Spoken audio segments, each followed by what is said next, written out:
আন্তর্জাতিক পরমাণু শক্তি সংস্থা বিধিনিষেধ উপেক্ষা করে ইরান তাদের পরমাণু কার্যকর জোরদার করছে এমন অভিযোগ এনে সংস্থাটির ৩৫টি দেশের গভর্নর বোর্ড ইরানের বিরুদ্ধে বৃহস্পতিবার জাতিসংঘ একটি নিন্দা প্রস্তাব গ্রহণ করে, যার নেতৃত্বে ছিল ইউরোপের ৩ দেশ ফ্রান্স, জার্মানি ও যুক্তরাজ্য।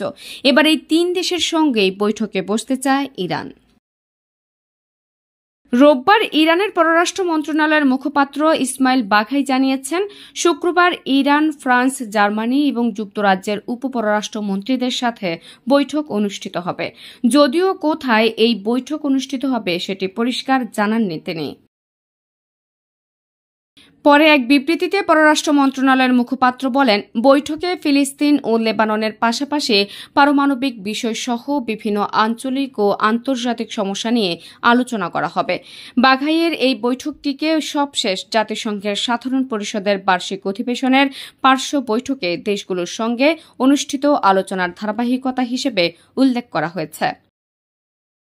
তবে ইরানের এই পদক্ষেপটি এমন সময় নেওয়া হয়েছে যখন তাদের পারমাণবিক কর্মসূচি নিয়ে উত্তেজনা বৃদ্ধি পাচ্ছে। সমালোচকদের আশঙ্কা, কর্মসূচিটির লক্ষ্য পারমাণবিক অস্ত্র তৈরি, কিন্তু তেহরান তা বারবার অস্বীকার করেছে।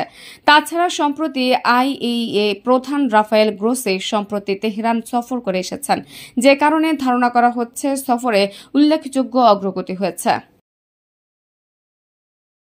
গ্রোসির সফরের সময় ইরান অস্ত্র উৎপাদনের জন্য নির্ধারিত মানের ৬০% পর্যন্ত বিশুদ্ধতা সমৃদ্ধ ইউরেনিয়ামের সংবেদনশীল মজুদ সীমাবদ্ধ করার জন্য আইএইএ এর দাবিতে সম্মত হয়েছে। প্রস্তাবের প্রতি প্রতিক্রিয়া জানিয়ে ইরান ঘোষণা করেছে তারা একরাশ নতুন এবং উন্নত সেন্ট্রিফিউজ চালু করেছে। সেন্ট্রিফিউজগুলো গ্যাসে রূপান্তরিত ইউরেনিয়ামকে অত্যন্ত উচ্চ গতিতে ঘুরিয়ে তার মধ্যে ফিসাইল আইসোটোপ এর পরিমাণ বৃদ্ধি করে। ইরানের পারমাণবিক শক্তি সংস্থার মুখপাত্র বেহরুজ কামালভান্দি রাষ্ট্রীয় মাধ্যমকে বলেন, আমরা বিভিন্ন ধরনের উন্নত মেশিন ব্যবহার করে সমৃদ্ধকরণের ক্ষমতা উল্লেখযোগ্যভাবে বৃদ্ধি করব। সে সঙ্গে ইরান বলেছে তারা আইএইএ এর সাথে তাদের প্রযুক্তিগত এবং নিরাপত্তা সহযোগিতা চালিয়ে যাওয়ার পরিকল্পনা করছে।